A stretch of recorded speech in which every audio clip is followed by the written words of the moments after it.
On the home page, you can schedule an online appointment, refill or transfer your prescriptions, download demographic information form to change your demographics, or download a no dispute form. You can also cancel your appointment. Your appointments will be listed down here. You can click on the cancel icon and then just click on submit.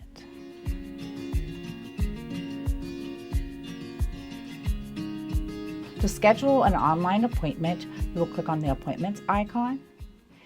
If you see any of your appointment reasons listed here, you'll need to call this number to schedule an appointment. Here underneath provider, this is your primary care provider, and we always encourage you to try to schedule with them whenever possible.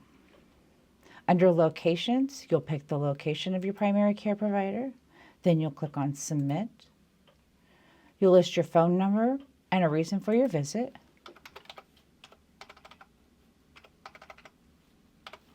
And then click on submit. Then click on submit. Under clinic from the drop-down, choose your clinic again. Under reason, choose your reason underneath the drop-down. Providers, you may leave it at all providers, or you may choose your primary care provider that's listed here at the top. Then choose submit.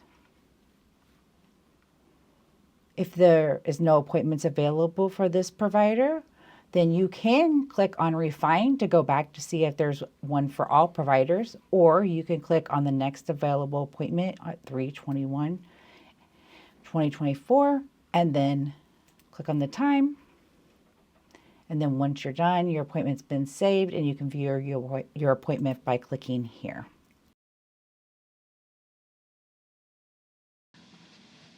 To view your immunizations, you'll click on the immunization icon. Under the overall status, if it says verified, this means someone at McKinley has reviewed and accepted your documents.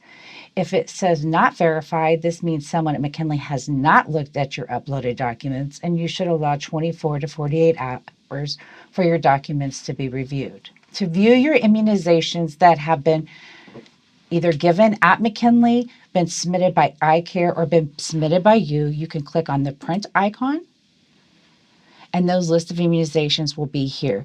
If you have any missing required immunizations, those will be listed down here.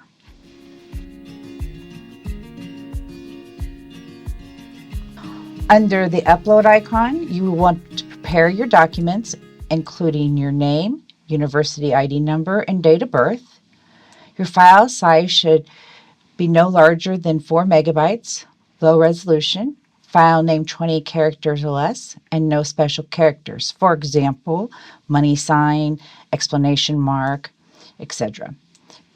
And try to combine multiple immunization documents into a single file when possible. Your upload instructions are to select document types under the upload documents, and then select file to browse. And then you'll want to select your document from your computer, and then you'll click upload at the bottom of the page once you're done, which will be down here. For appointment reminder, these are for when you are referred from a McKinley Health Center provider and are referred to a specialty provider. Once you know your appointment time with the specialty provider, we would like to know that appointment time so you can upload that here. If you are under the age of 18, you must have your parent or guardian complete the authorization and consent form for minors, and you can upload that here.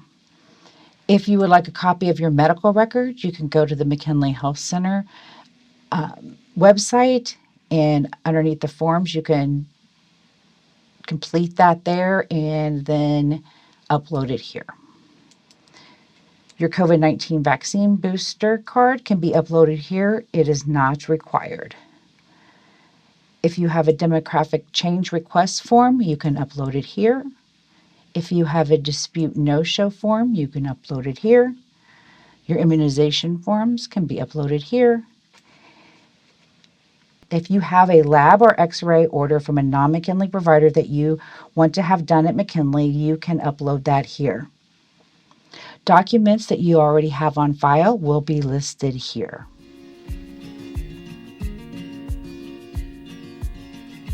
Under the Forms icon, you can complete an informed consent for telehealth. So if you're interested in telehealth services at McKinley, you must complete this prior to that. You can also complete your medical history form. If you are referred from a McKinley Health Center provider to an outside specialty, then you'll need to complete this form.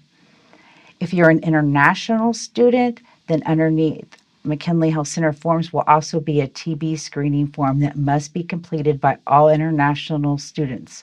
Once this form is completed, then a nurse at McKinley will review and determine if a quantiferin test is needed. These are the messages that McKinley will send to you for a variety of things. It's important that you read these messages. You can reply to some of these messages, but not all of them. And you are not able to initiate messages.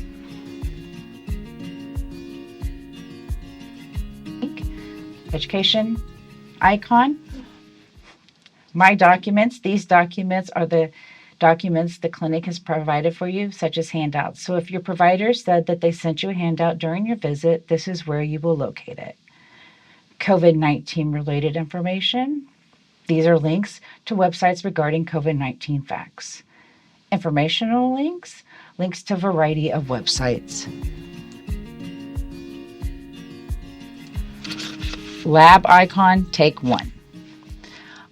Under the lab results icon, you can view your lab tests done at McKinley. If you don't see a result within 24 to 48 hours, then you can call McKinley to speak with the nurse. Under the billing statement event confirmation icon, your visits at McKinley Health Center are covered under the health service fee and already paid. You do not need health insurance to be seen at McKinley. However, the university requires all students to be insured.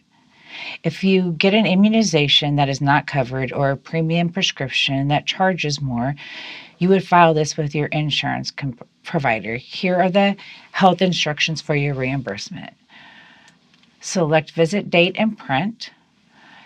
Your instructions on filing student insurance claims, you can go to this website here. To file claims with other insurance plans, review your policy. Event confirmations, they're formerly known as the visit confirmation. You may need these for the dean of students or for your professors. You can go here and you just find your date of your visit and you click on it and then you print. If you do not see your date, please check back in 24 hours. And if you have any technical problems, you can contact us by clicking here. If you click on My Profile icon, you can put in your preferred name. You can change your address, your city, your state, your zip, change your email address, your phone number, your home, your work, or your cell. And if you want to opt in for text messaging, then you'll want to make sure that we do have your cell phone number and that you have this, your preferred number at cell, and that you have a check mark in this box here. Messages will include appointment reminder notifications, secure message notifications, and other important updates. You can also change your gender identity, and you can change your pronouns. After you're done making any changes to under My Profile, then you'll make sure that you click on the Save icon.